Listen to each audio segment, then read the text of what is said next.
Let's read James 1:14 together. Temptation comes from the lure of our own evil desires. Circle the word lure.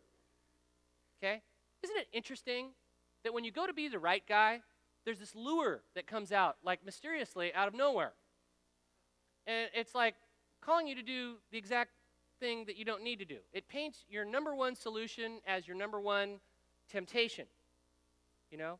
And then circle own evil desires. You know? The Bible says it's you.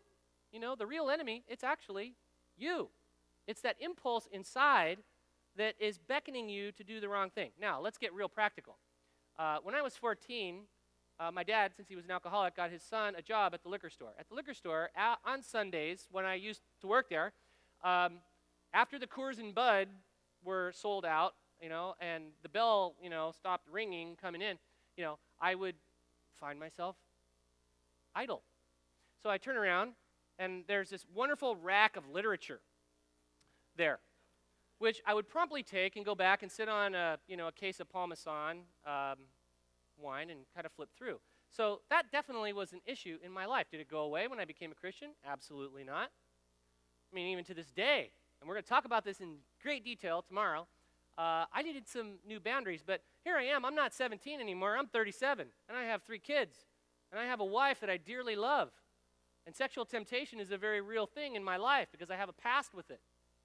And so I'm watching Jay Leno and turn off the Cox cable, but then this other screen comes on and says, "Warning, the following commercial might not be appropriate for small children." Why are you laughing? So it's the Girls Gone Wild commercial, and I'm really interested in the girls going wild. And this little dark side within me says, Chrissy's asleep on your lap, and you have the clicker in your hand, and no one will ever know, and what harm is it going to do? And at that moment, I remember that night really specifically, I kind of turned it off like that. I just kind of stuck it to the TV and was really sticking it to myself. You know that commercial where it says, "Are you sticking it to the man?" No, you're really sticking it to yourself. That's what I did that night. I'm like, no, not God's plan. I turned it off, and Chrissy's like, you know, what's going on? Nothing, just bad show on TV. Let's go upstairs. But you see how temptation comes from the lure of your own evil desires. It comes out right from within you. Joe Namath, I don't know if you guys saw him on ESPN that night. He was drunk, and Hannah Storm was interviewing him on the field, and she says, "So, Joe, how's the game?" And he goes, "I want to kiss you." He's drunk and totally publicly humiliated. So that gets Joe into rehab.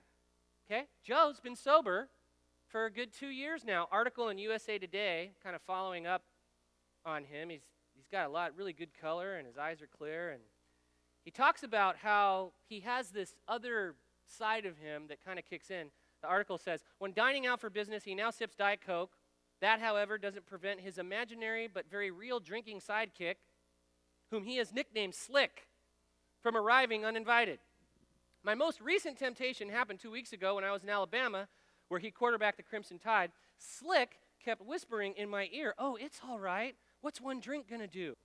But I'm not alone anymore. We share these things at our AA meetings. Now, see, he gave his dark side a name, you know, Slick.